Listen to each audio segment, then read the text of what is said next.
I don't know that I don't know அப்படின்னா என்னது? எனக்கு தெரியாதுன்றது தெரியாது. அதுக்கு வந்து என்ன சொல்றாங்கன்னாக்கா என்னோட இன்காம்பிடென்ட் இன்காம்பிடென்டா இருக்கிறது மாதிரி கான்சியஸ்னஸ் எனக்கு வந்து அந்த உதாரணம் இதுவே நான் சொல்றேன். I don't know that I don't know அப்படின்னா என்னன்னா தெரியாதுன்றது தெரியாது. எனக்கே தெரியாம இருக்கிறார் யாராவது வந்து தெரிஞ்சுக்க முடியுமா? அது ரொம்ப ரொம்ப கஷ்டம். அவங்களுக்கு நம்ம ஒண்ணுமே சொல்ல முடியாது. ஆனா ரெண்டாவது கேட்டகரி என்னன்னாக்கா I know that I don't know. அதுதான் சாக்ரட்டிஸ் என்ன சொல்றாரு? நோ தைசெல்ஃப்.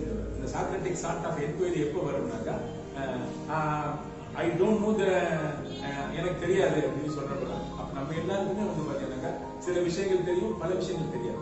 இந்த ஒரு தேடல் நமக்கு இருக்கும். அப்பதான் நம்ம எல்லாருமே வந்து பாத்தீங்கன்னா இப்போ ஒரு கழுத மேலேயோ ஒரு குதிரை மேலேயோ ஒரு அனிமல் மேல வந்து ஒரு 1000 கிலோ தங்கத்தை கட்டியை வச்சு அனுப்பினாலும் சரி, 1000 கிலோ செங்கலை வச்சாலும் அதுக்கு என்ன தெரியும்? It cannot have the discriminating intellect. ஆனா நமக்கு வந்து பாத்தீங்கன்னாக்கா we are all significant seeking organisms. ஒவ்வொரு செயலையும் வந்து அது பயன்பாடு என்னது, அது பிரயோஜனம் என்ன நம்ம அனலைஸ் பண்றோம். அப்படி இருக்கிறப்ப நம்ம வந்து வாழ்க்கையை வந்து பகுத்து ஆராய தெரியும். அப்படி இருக்கிறப்ப அதனாலதான் நம்ம என்ன பண்ணணும் எல்லா காலத்திலையும். இப்ப நான் வந்து எனக்கு கடைசி டைம் வந்து about to go away நான் நினைக்கிறேன்னு வச்சுக்கோங்க. அப்ப கூட எனக்கு எதாவது தெரிய முடியும்னா தெரியும். அது ஒரு நிமிஷம் அப்படி பார்த்துட்டு ஏதாவது நீங்க சொல்றீங்களான்னு கேட்கணும். There is how the ignorance வந்து நமக்கு போகும். So thick over a period of time has come. நம்ம we have to evolve continuously. அதுக்கு நம்ம வந்து என்ன பண்ணணும்? அப்படி ஓடிட்டே இருக்கும், அப்படி புரிஞ்சுக்கிட்டே இருக்கும். அப்படி இது வந்து அமைதி குறைவு இல்லை, இது தெளிவு இருக்கு. இப்படியே நம்ம போயிட்டு இருக்கு. அதனால வந்து நம்ம என்ன பண்ணணும்? ரெண்டாவது ஸ்டேஜ் வந்து I know that I don't know.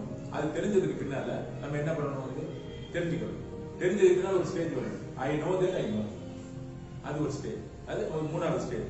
அது நாலாவது ஸ்டேஜ் என்னன்னாக்கா நமக்கே தெரியாது. அது வந்து இப்ப சைக்கிள் ஓட்டுறப்ப போது வந்து பெடல் எங்க இருக்குன்னு பார்ப்போம், இது எங்க இருக்குன்னு பார்ப்போம், ஊட்டிட்டே போவோம். ஆடணும்னா போவோம், யாரா வந்து அப்படியே ஆடணும். அப்படி கடைசியில போறப்ப பாத்தீங்கன்னா பூல கையை விட்டு அப்படி போயிட்டு இப்ப இருக்க பையன்லாம் எப்படி போறாங்க பாருங்க. வந்து அது மாதிரி அவங்க விளையாடுவாங்க. இந்த விளையாட்டுல வந்து அப்படி இப்ப நான் செல்போனுக்கும் கவர்மெண்ட் தான் பாக்குறேன். அவங்க டக்கு டக்குன்னு அப்படி பண்றது காரணம் காம்பிடன்ஸ்.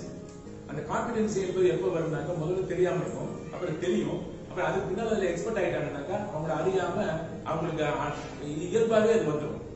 கரகாட்டம் தலையில வச்சிருக்கவங்க, பெரிய பெரிய இதுல போறவங்க, ரிஸ்க் எடுக்கிறவங்க எல்லாருக்குமே வந்து மைண்ட் பிளான்.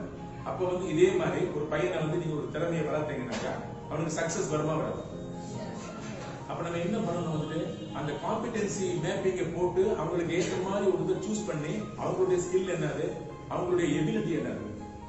நிறைய நேரத்துல பாத்தீங்கன்னாக்கா அவங்களுக்கு என்ன திறமை இருக்கோ அதை தெரியாம நம்ம பேரண்ட்ஸ் வந்துட்டோ மற்ற டீச்சர்ஸோ வந்துட்டு அவங்க வந்து யூ ஷுட் நாட் மேக் எல்லாரையும் எல்லாமே ஆகும் அவசியம் கிடையாது.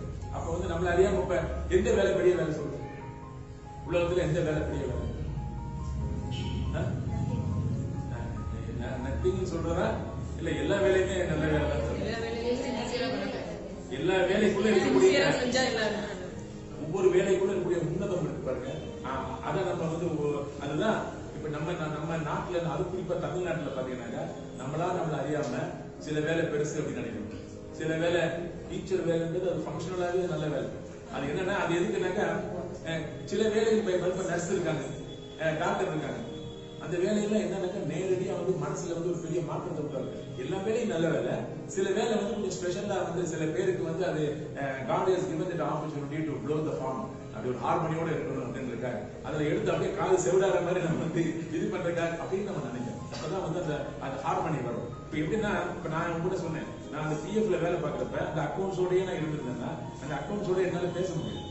ஆனா சில பேர் என்னால கல்லோட பேச முடியும். யாருனால கல்லோட பேச முடியும்? சிற்பி வந்து பாக்குறப்ப கல்லை எடுத்து உள்ள சிலையை பார்க்கறது நமக்கு கல்லா தான் தெரியும். அப்ப வந்து அந்த மைக்கேல் ஆஞ்சலோட சிலையோ ஒவ்வொருத்தரையும் செதுக்கிறப்ப ஸ்கல்ப்டர் எப்படி பண்றாரு, ஃபிளாரண்டைன் பெயிண்டர் எப்படி பண்றாரு, இதெல்லாம் ஒவ்வொன்றும் பாக்குறப்ப ஒவ்வொன்றுலயும் வந்து ஒவ்வொரு ஆள் வந்து அந்த உலகத்திற்கு எந்த விஷயமுமே ரெண்டு கிடையாது. ஒரு லேடி சொல்லுவாங்க வந்து பாத்தீங்கன்னாக்கா இப்பெல்லாம் வந்து ஈவன் வந்து அந்த பரியல் கிரவுண்ட்ல கூட லேடிஸ் வந்து அதெல்லாம் பேன் பண்றது, யாரும் இல்லாம இருந்தா நான் உங்களுக்கு இது பண்றேன். அப்புறம் வந்து இந்த கேன்சர் பேஷண்ட் வாமிட் அதெல்லாம் நான் யாருமே எடுக்க மாட்டாங்க, நான் வந்து அதை அன்பா எனக்கு இது ஒரு என் கடமை நான் செய்யறேன்னு சில பேர் செய்வாங்க. ஒவ்வொரு வேலைகளும் பாத்தீங்கன்னாக்கா நம்ம வந்து நிறைய பேரை வந்து கிளீன் பண்றவங்க ஸ்வீட் பருவெல்லாம் நம்ம சாதாரண நினைக்கிறோம்.